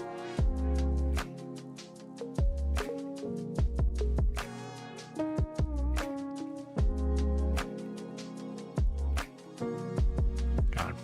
What cool art for a set that not many people care about. I mean, Super Slam was really, really good.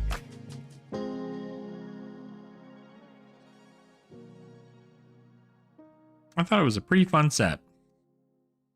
I have to get this card. Tough note.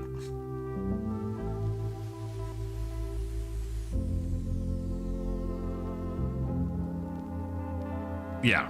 Yeah, Prism is certainly unplayable in Sage. And I guess like unplayable isn't like the correct way, because you can play her, but your only weapon of choice is like Luminaris Celestial Fury, right? So like if we look at what is that one, like Luminaris Celestial Fury, pay 2, target angel attack or attack action card with Herald in its name gets go again. So we don't have angels, so there's no angel attack, but you can give a Herald go again. So you can play a thing. You can probably play more blues in the deck because you're not focused directly around yellows. And then you just pop that. But also, like, you're playing... Sorry, you're playing this Prism, right? Banish a card from Prism spell, create a spectrum. Yeah, so... Yeah, that's pretty much it. You don't have to worry about yellows in the deck.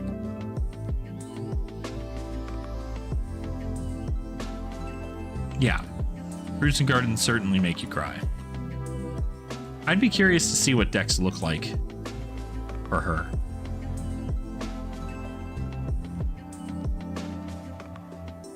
Rhythm.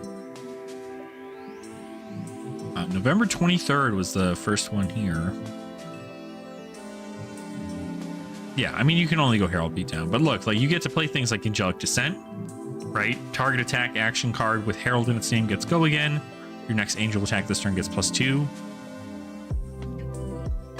Yeah, because you do not have an aura plan. Like these exist, but you probably shouldn't be playing these. You can probably get rid of, like, get okay with being like merciful. But I guess they are playing the Iris plan too, so a little different. Because if you're playing Celestial Fury, right, you can play all of the reds and all of the blue heralds. You just send red heralds pitching a blue. You can also play all the red Angelic Descents or the yellow Angelic Descents.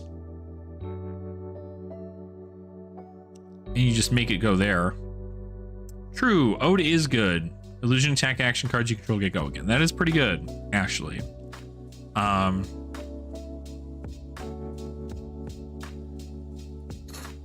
So, options are there, but... Oh. There's Bean. But Iris of Reality just says, like, you have to play a lot of blues. And then your auras come in for 4. But then, like, why are you playing the rest of this? Like, I'd rather play a Herald Beatdown. And then just, like, you lose to Brute and Guardian. But, like, you're pretty fine into the rest of the meta, which is not bad, so... It's not terrible. It's not terrible. It could be better. Be significantly better. What is this one? Okay, yeah, same deal. Pay a bunch of resources into these. So, not bad. Yo, what's up, Tyler? How you doing, man? How the hell are ya? trying to figure out how Prism's going to work in this.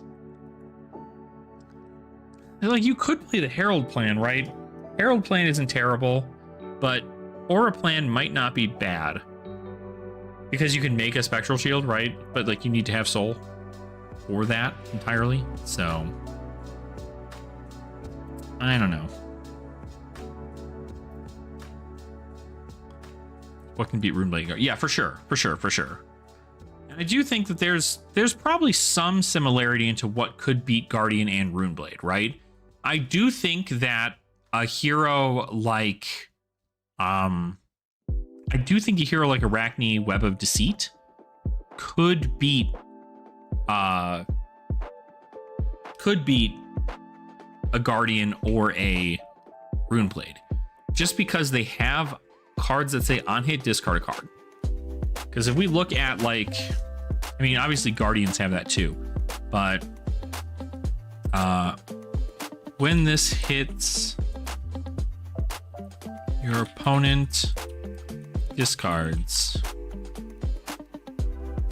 Discard? No, just what I can put in here. Discard, rarity, rare, common.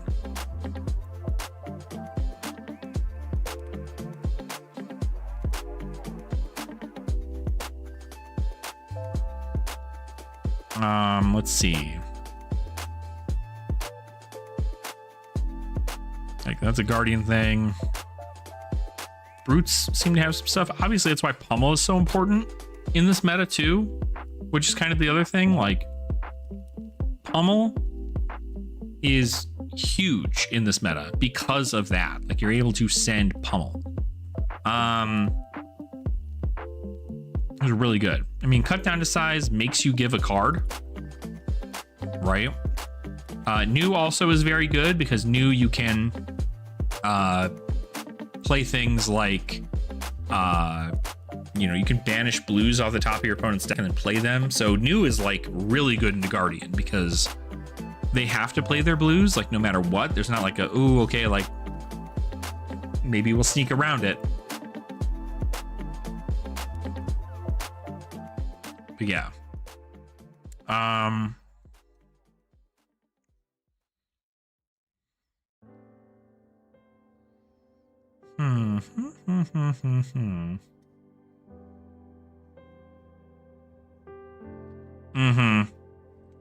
I mean, Siren's probably gotta go.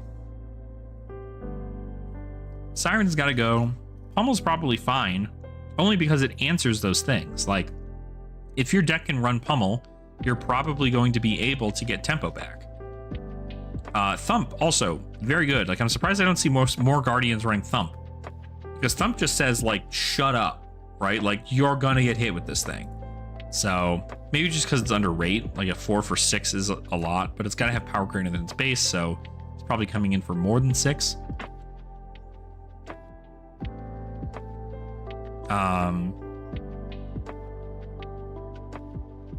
What else? This is something that, like, a lot of people don't know about, is Chilling Ice Vein. Ice Lexi is actually probably not a bad call into these heroes, because Ice Lexi just says, okay, cool, give this Dominate and fuse it. Swing Chilling Ice Vein.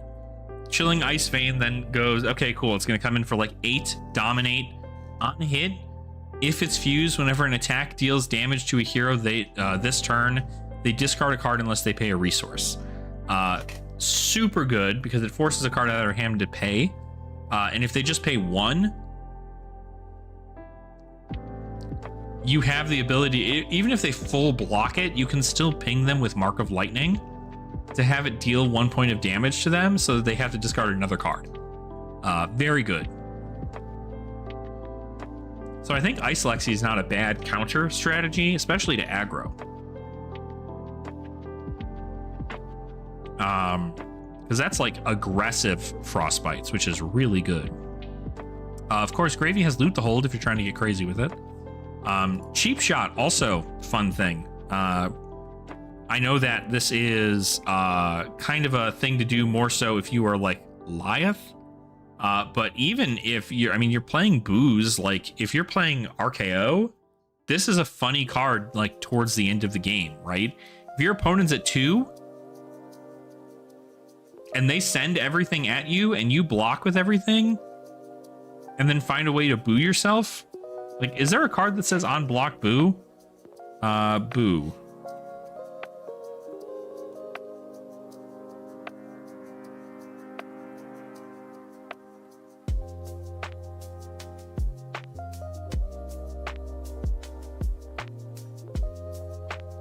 Yeah, the helm. Yeah, you block with the helm. That's what it is. Yeah, block with this, get booed, and then ping them for 2. And then, of course, Villainous Pose allows you to boo. So, like, Villainous Pose, you can even play Villainous Pose, attack with something, and then have it be like, okay, cool. You can Villainous Pose into Mocking Blow. Mocking Blow will get the buff, and it will get this buff. And then your opponent can block, like, 10 or whatever, and, like, keep a card in their hand, and you can go cheap shot.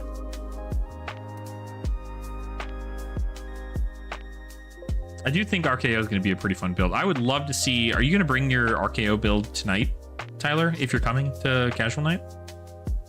I would love to play into it.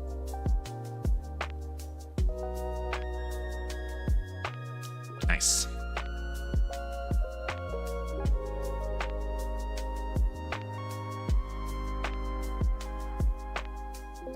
Is there anything else that says on defend boo?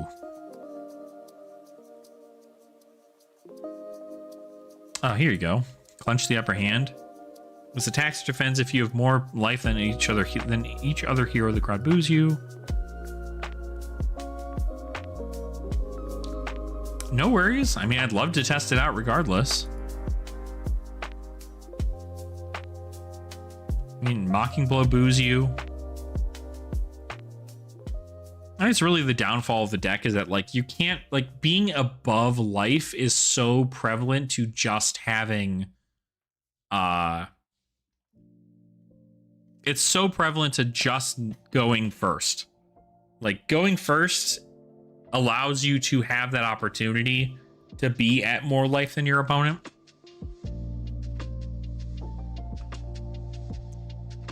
But, like, it's so hard to do.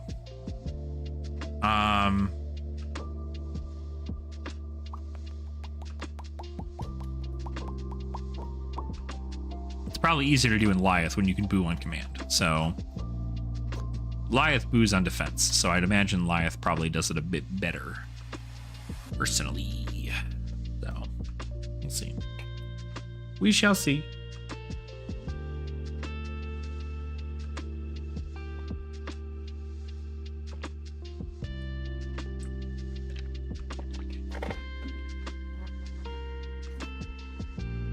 So overall, though, very happy to continue get stuff out here with Sage. We're gonna have more and more Sage stuff coming up, obviously. Once we're done with our A to Z series, we're certainly going to be, like, diving deeper into the actual meta. We'll probably be doing more like a video a week talking about the Sage meta. We have the Common Language podcast. We have... I'll probably even still talk about CC, because I do still like playing CC. I think it'll just give me opportunity to do gravy practice, because I'm going to need that. But once that's done, we'll be set and ready to go there. So, hoping to do at least that. And maybe even talking about, like, weird builds I find. Or weird builds I get sent. What I would like to do is I'd like to have, like, just since we have such a community presence, I would love for more and more people to just send builds in our Discord. If you don't know that we have a Discord, we do have a Discord, and you can join it in the description below.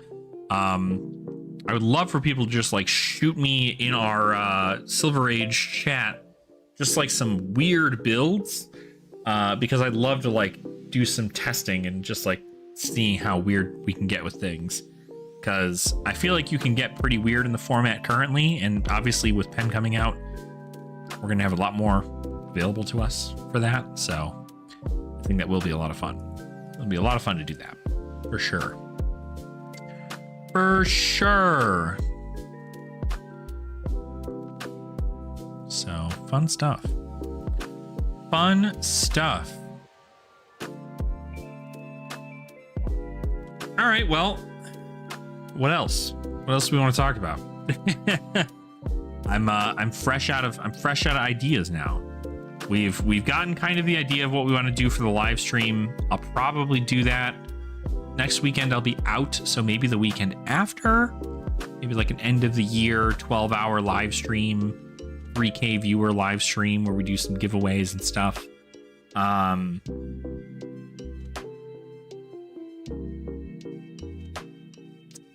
not sure. Do my full headshot Ice Lexi again? You could. You could. Wouldn't be surprised.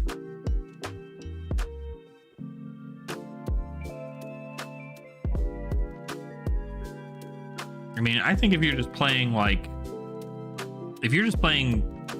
anything that is like Weave Ice and Ice, Weave Ice and what's the other one? Ice Quake.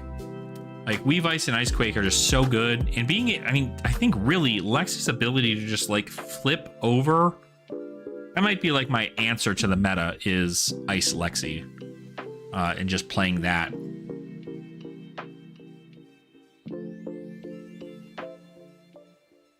Because I like this build I got. Like this one I have is pretty good. I mean, it's just like everything that taxes you on stuff. And then all this ice stuff. 6 copies of Weave Ice, 6 copies of Winter's Bite, 6 Blizzard Bolts, 6 Ice Veins, Hamstring Shot, 4 Ice Quakes, Icy Encounters.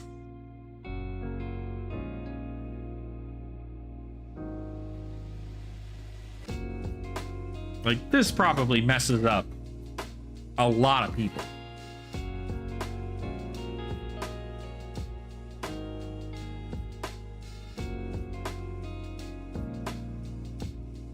And then sometimes it bricks. And you also have Code of Frost, right? Destroy this, create a Frostbite token under the hero's control. That's already just like, oh, okay, do they have an arsenal? Play Code of Frost.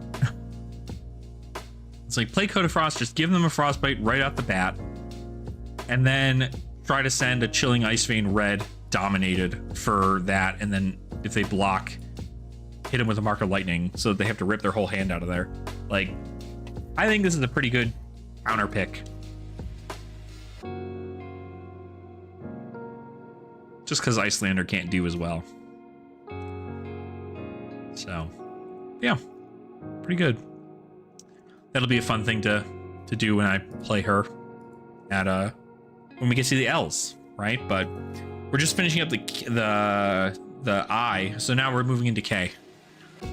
So we have Kano next. I'm gonna have Kano up and ready for everybody to view tomorrow, I'd imagine. Hopefully, fingers crossed, I get around to doing that. Then I have all the other K heroes I got to go through, which is Kasai, KO, Cavdane, a lot of people. But we're going to get down there. Again, only about 27 more videos left until we are actually done with... Till we're actually done with the Silver Age A to Z series. So, very thankful for that. I'm sure you remember Dominate Load Headshot for 0 for 5. Yeah, absolutely. Dry Powder Shot. Yeah. I mean, it's a good deck. It does damage, that's for sure. I hate to see Cavdane currently tinkering with mine now. Yeah, Cavdane's fun. I wanted to get Cavdane built and put into the battle box. I might still do that. That would be a funny thing to bring.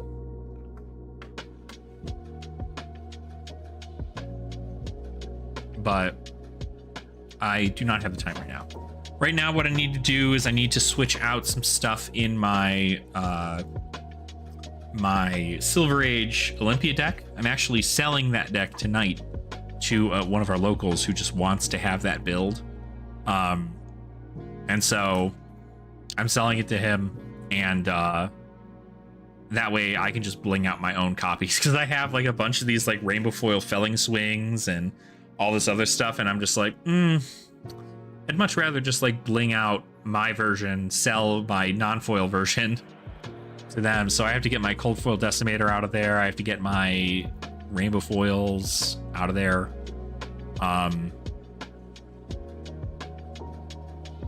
And do that. So that'll be fun. It could be anyone. Nope. Not the person who's been foaming at the mouth for the for their copy. But that'll be good. I'm just happy to be able to like that people enjoy the lists enough to where it's just like, this is just super fun. Literally, how did you just summoned you? My God, Brax, I just summoned your ass here. That's the craziest thing. So anyway, I'm getting the deck set up for you. I did want to ask, because I did make a change to the deck recently to allow Overpower to be in it. Do you want Overpower in there, or would you much rather have Engaged Swiftblade? Like the deck as it was when you 4-0'd it. Up to you entirely, but I figured I would ask. I made one slight change to the deck.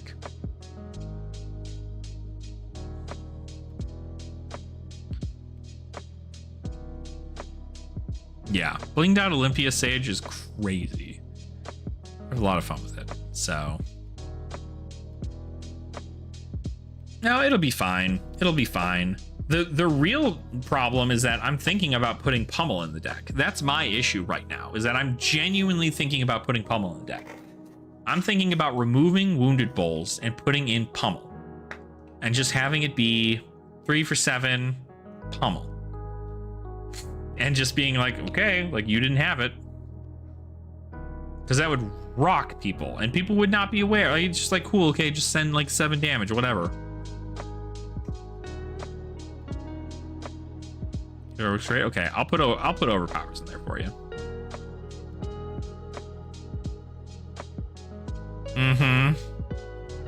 It would be a shame to see Cavdane go. That is Cavdane's bread and butter right there. As well as Verdance's, but yeah, that'll be a fun thing. Very, very happy to get that together. I do really want to build this Lexi list and have that in there instead of Azalea. But Azalea is just really good. Like,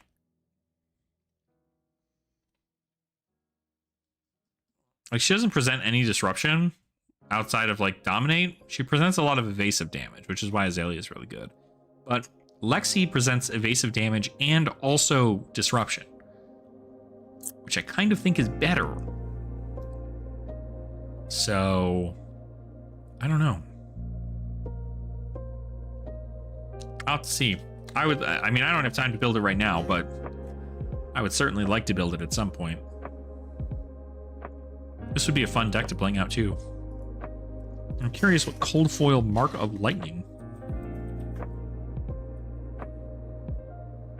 What does cold foil Mark of Lightning go for right now? The boys gotta know. First ed cold foil. 50 cents. So good.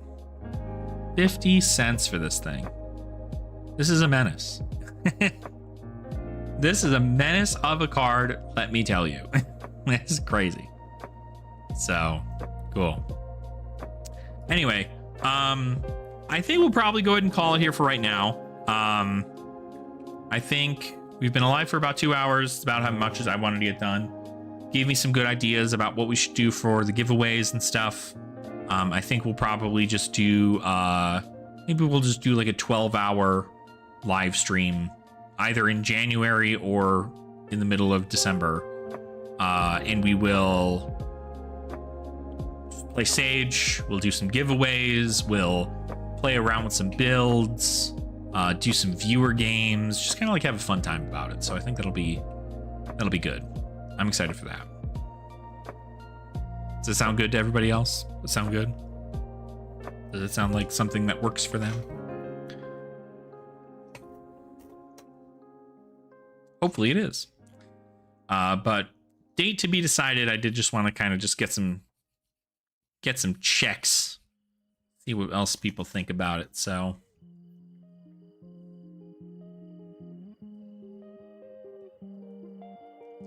but yeah, so I think that'll be it for me right now.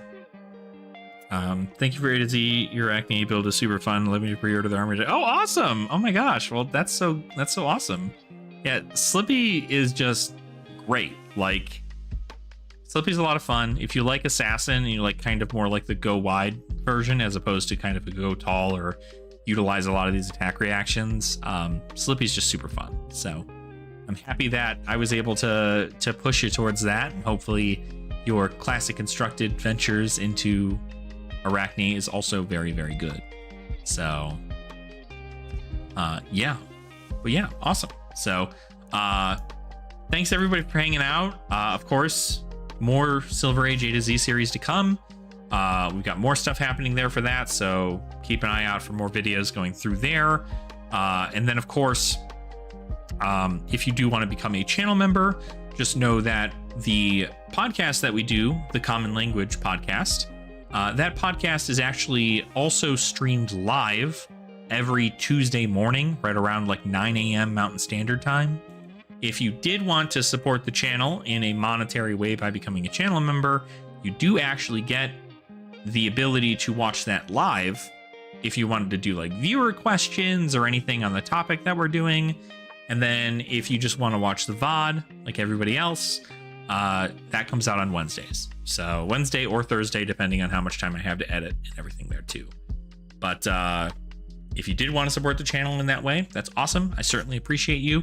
Not necessary though, just continuing to interact with the videos that I make and the live streams that we do is more than enough for me. So thank you all so much again for 3,000 subscribers, 3,000 Ashwings. Every single year I get blown away by the fact that I have such a wonderful community of people who are willing to continuously like learn more about the game and support me in the way that they do, and it just means a lot. So thanks again so much, and we're gonna end the stream here. So I hope to see you all very soon. Again, keep an eye out for a new Silver Age A to Z series video tomorrow. And I hope you all continue to have a fantastic time in the weekend. And I hope you continue to have fun in the flesh and blood. And I will see all of you Ashwings in our next live stream. Bye, everybody.